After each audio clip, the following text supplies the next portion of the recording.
Hello, everyone. This is Maryann from Random Sage, and you're listening to this podcast, Random Sage, with Maryann from Revealing Light. Thank you all for listening. Thank you all for watching wherever you choose to watch my podcast or listen to my podcast. It's available on Apple. It's available on Spotify.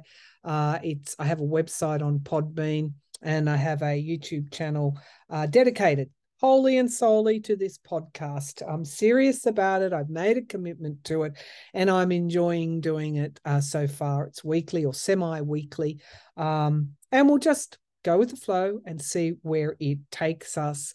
I cover a variety of topics on this podcast, anything from current affairs, looking at the what often seems to be chaotic global events through the eye of spirituality. And I use whatever skills that I have in journalism, research, and divination to try and make sense of the things that keep us up at night, basically. Today, I want to talk about the paranormal because, yes, sometimes that does keep us up at night. I'm going to ask the question because the format of this show is that we will talk about a particular theme or themes, and then at the end we ask this big question and either channel or do some clairvoyance or pull some cards on it, and see again with the object of making sense out of what we don't understand. See if we can get closer to the truth. So the question that I'll be looking at today is why do we fear the paranormal?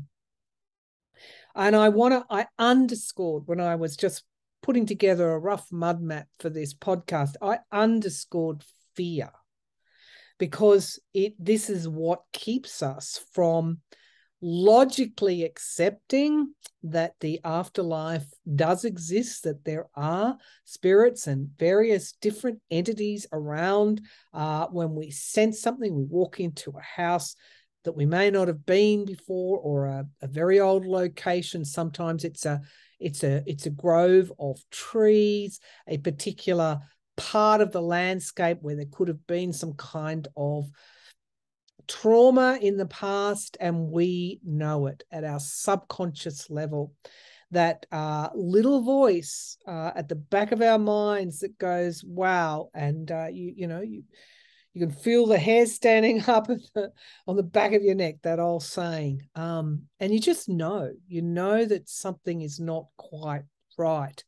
And when we have that feeling, our first inclination, fight or flight, when confronted with anything fearful, is to just move away from it, ground ourselves in the everyday, the everyday comforts. Watch our favorite game show on the TV, or whatever it is you do, your favorite van life on YouTube. You go out, you have a meal and a coffee, and you talk about I don't know, sport, recipes, whatever. I don't know. But you do things that are based in this earthly realm, because to think about the afterlife is also to confront your own mortality. And yeah, we're born and we die. And that's a fact, and we can't get away from that. So does the paranormal exist? It absolutely does. Is there an afterlife? There's so much evidence out there that I feel silly even saying, is there an afterlife? Of course there's an afterlife. And, we've all had some kind of experience. I had recently with the eclipse, it was a very strong and potent time, the recent eclipse in Scorpio for me, because of, as I've outlined in other communication on my other platforms. I have a video YouTube channel, Revealing Light Tarot, Astrology and Spirituality, and I do weekly videos on that. And the eclipse, I did a reading on the eclipse. It was a particularly potent eclipse. I have Neptune in Scorpio. For those that don't understand astrology, Scorpio is where the eclipse fell. Scorpio represents, can represent the underworld, what's underneath and comes to the surface. It can represent the death, rebirth, and transformation. And it can also be, Scorpio is associated with the 8th house in the zodiac, and that is the occult. So we had an eclipse there. My Neptune, which is that boundless, watery, emotional planet, something coming into form. Sometimes we don't know what's coming into form, and things can go out a long way, be way beyond the boundary before we start to bring it into form. Well, my Neptune in Scorpio is in the 5th house of expression. So I felt that eclipse really strongly. It was at 12 degrees as well. So, double whammy. And I had a series of dreams about houses in the lead up to the eclipse. And one particular one, it's a reoccurring dream that I've had all throughout my life. I'm in a house, the front rooms are okay. There's a back room that nobody goes into because there's evil that lives in that room. And just before the eclipse, I opened the door. There was a young girl in that room with her hands over her ears. She didn't want to see, she didn't want to hear, and she was literally paralyzed in the room with this evil around her. I opened the door, extended the hand to this girl, and I pulled her out of the room. I had to face what I feared in that room. And then in the lead up to the eclipse, some strange things started happening around me. A camera fell off the table. I woke up in the middle of the night to hear the door of my attic, which has a particular spring-loaded type of sound, like someone had opened up that attic door. Various other things occurred. Of course, nobody was in the attic at 3 a.m. in the morning, and I still can't find a logical explanation as why the camera went off the desk. I believe that the veil was very thin for me around the eclipse. After the eclipse, it was like something came to a catalyst and then everything calmed down. Now, for those that watch me or listen to me, you know that seeing an apparition in front of me while I'm reading is, getting to be a reasonably common thing that occurs. And you will also see the orbs that fly around me while I'm reading. And in fact, there's one particular orb on my website if you want to go and have a look at it. I think I featured it under a heading orbs. And somebody slowed it down. Joni slowed everything down for me in the film, and you can see what looks like a winged light being flying from the back of my curtains right over to me, where I was doing a reading for YouTube. So I'm no stranger to the paranormal, but I'm also human. And so you've got to be fairly strong within yourself to understand that you have the protection, the light of protection with you. And that, I think, drives away anything negative.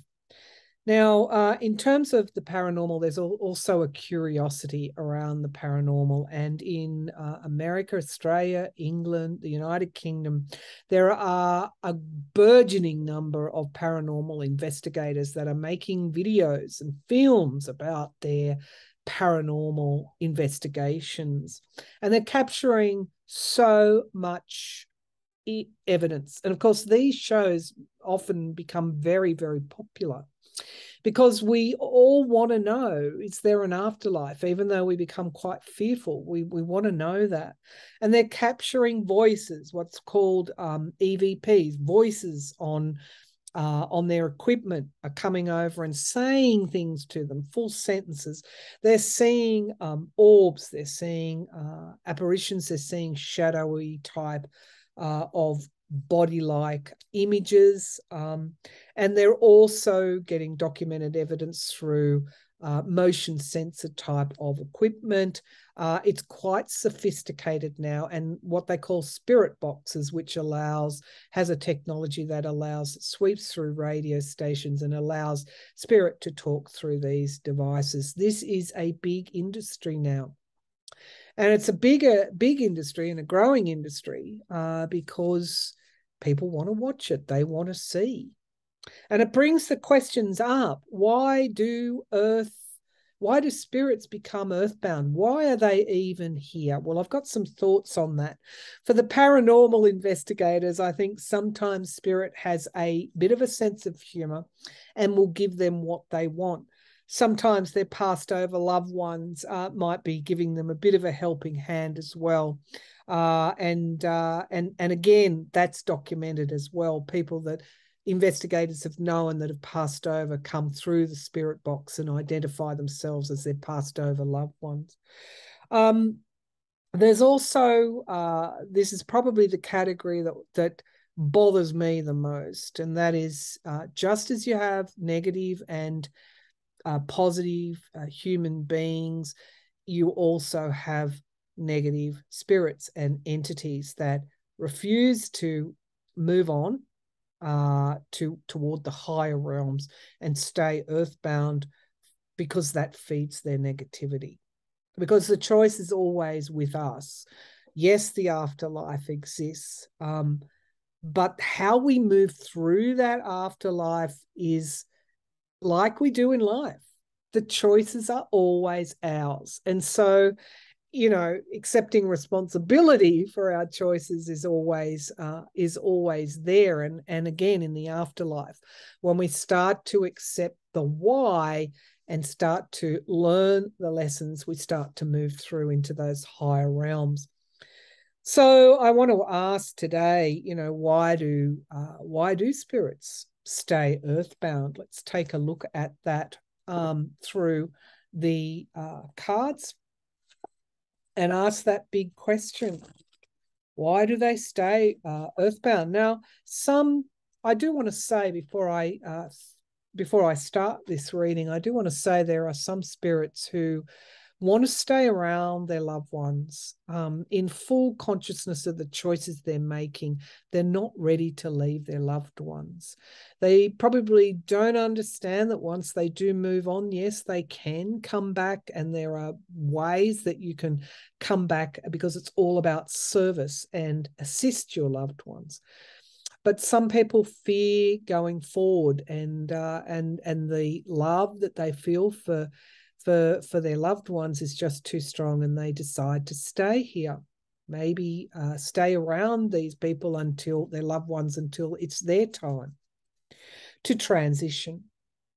There's also people who aren't quite sure that they've died. They don't really know, and so they still are in this kind of loop where they think that they're still living their life. And that's probably the saddest case, because they know that something's different, but they don't know why. And again, until they choose to remove whatever block it is that's keeping them bound, then they won't move forward. And then there, of course, as I said, there's that category that really bothers me, and that's the negative entity that deliberately stays earthbound to literally feed off human beings and negativity in negative situations, whether that is people who are depressed, undergoing mental health issues, the vulnerable, people who are incredibly fearful. These kind of entities seem to gravitate toward those situations. So there's a word of caution before I go any further, a word of caution to the paranormal investigators, and a word of caution for me that I always live with.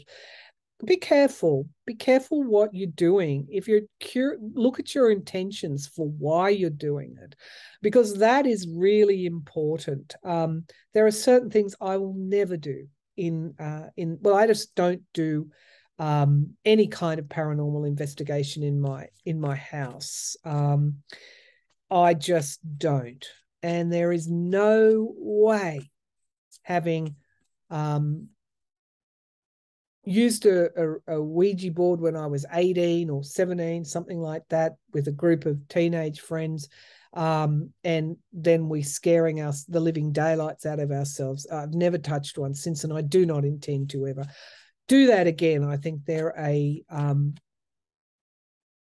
wouldn't use a Ouija board. I don't believe that the energy associated with Ouija boards is positive. Okay, that's my personal belief. So a word of caution, don't undertake paranormal investigation in your own home. That's just downright silly, because you're inviting God knows what in, even if you think you're strong enough to handle it. No, you need, in order to recover after a spiritual attack, you need your safe space, and your home should be your safe space. So any paranormal investigators listening to this, take that from me. Don't do anything in your own home. And when you're out, again, I know you've heard this millions of times, protect yourself, protect yourself, protect yourself. If you must do that, don't bait spirits. Don't command them to do anything. Be respectful, be cautious, be careful, because this is a realm where you're not in it. They are. And you can't access that realm in your physical body. So the advantage is all on them. All right, why do spirits become earthbound, please? Could you show me clearly, why do spirits become earthbound? Why do spirits become earthbound?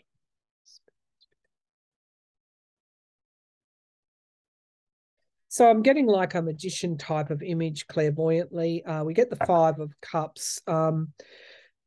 This is loss, regret, passing over. 3 cups are spilt. 2 are remaining. They can't move on. Whenever I see this card, I say, you need to let those 3 cups flow away. Let them. They are stuck in the past. What is the past? Or their present moment, but their past.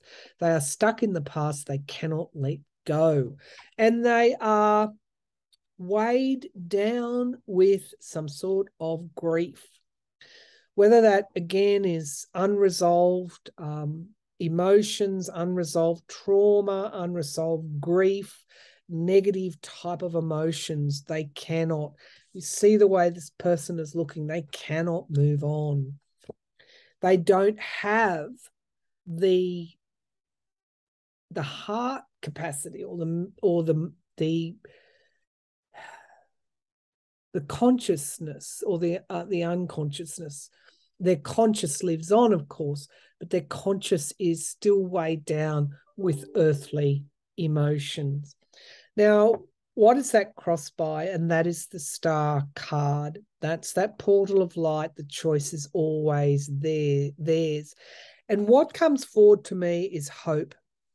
If there is hope among these darker and more negative earthbound spirits, they will be able to move forward. And that's why gifted mediums can explain this in the language that they understand and say to them, go toward the light. Go toward, find that hope. Where you go, if you can just look up and see the light, and where you go, walk toward that. That is the light of hope. You are not forever damned at all. You always have that choice. You just have to look up. Now we get the Magician card, manifestation. I do believe, given that card came up, or that image came up, part of their soul's purpose is to become earthbound, because the learning doesn't stop once we transition out of our earthly lives. The Magician card, manifesting something. This is learning for all time. And it goes on, particularly sadly for these earthbound spirits. The 3 of Cups, and that's why I think you've got to be careful, because any spirit that's been earthbound for any length of time, particularly a long time, could be quite dangerous. So we have the Three of Cups in the past. Their support is not there. Their loved ones have long gone. Past, draw to the past. Their loved ones have long gone. Those that stay, they don't understand that support is not there. And the only way to get it is to walk toward the light and join their loved ones. They still don't understand that. What could be blocking them is fear. Now we have the Chariot here, so there's always help here. There's always a way to open up to be helped if they're earthbound. So for some, it could be that their death was so quick, they don't understand what has happened to them. Sometimes with car accidents, also, these kind of tragic accidents that occur very quickly, it's difficult for them to know. And they get suspended in this realm or this layer of energy between the earth and the afterlife. And their job while they're there is to become aware. Once they become aware, they start to move forward into the higher realms. Some of them also have debts and stay to help others. And I did talk about that earlier in the podcast, that they feel like they have a debt to somebody, unfinished business. And we have the Hierophant is in the atmosphere around. Some may actually choose, and I know this is a little bit radical, some may choose, because the Hierophant has the two fingers up like a decree. Some may choose to stay here to become aware, to be of service in some way to somebody else, almost like a guardian angel. I hope that's what moved the camera on my desk. The Seven of Cups in the hopes and fears, fear keeps them some here as well. So we're looking at multiple scenarios. They simply cannot, they don't know what to choose. Remember, it's all about choice. It's all about responsibility. We get the Karma card in the outcome, the balancing of the scales, the Justice card. What was taken away is given back. So it is a just process. These earthbound spirits are confronting one way or another. And that really is what gives you power in this earthly realm if you're dealing with a particularly problematic spirit. If you're at all dealing with any spirits, most of us aren't. But the power is yours in this earthly realm because this whole it's a there's justice, there's universal justice in the universal consciousness, in the higher realms, in the lower realms, in the middle realm. The principle of justice is always there, justice and truth. And we get the shadow side, so toxicity, negativity, and they will have to account, these earthbound spirits, for whatever they do. And so that's why when you look at paranormal investigators and they're invoking God or Great Spirit or their guardian angels or Christ, that's why these spirits become a little bit afraid, because they know that the underlying principle of everything is justice. And the Eight of Wands, what they may be reluctant to face what they've done, and so they stay here and cause havoc. But at the end of the day, they too will face their passage. It's inevitable. Now, it's all about love.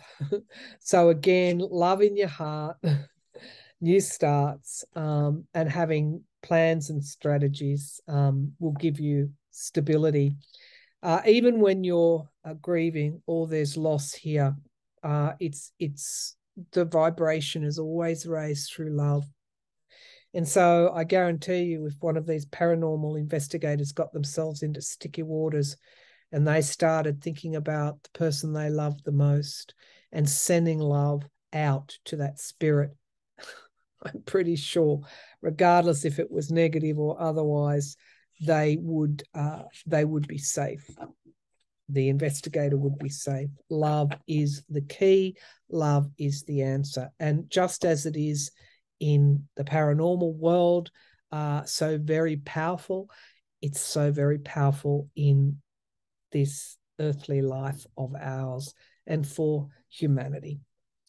So I'll leave that there. Hope you enjoyed Random Sage with Maryann from Revealing Light. Again, Apple. I'm on Apple. I'm on Spotify. I'm on iHeartRadio, FM Player, all the major podcast host channels. And I have a website on Podbean and also a YouTube channel now, because some people prefer to watch, called at Random Sage Podcast on YouTube.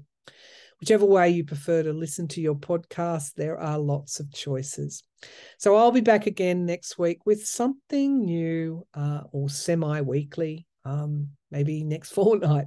But I'll be back, and this podcast will run in 2023. So get used to me. Get your cuppa, get your wine, get your hiking boots on, I should say, or off, and put your earphones in, because I'll be here for a while. Random Sage with Maryann from Revealing Light. Thank you for tuning in. Bye for now.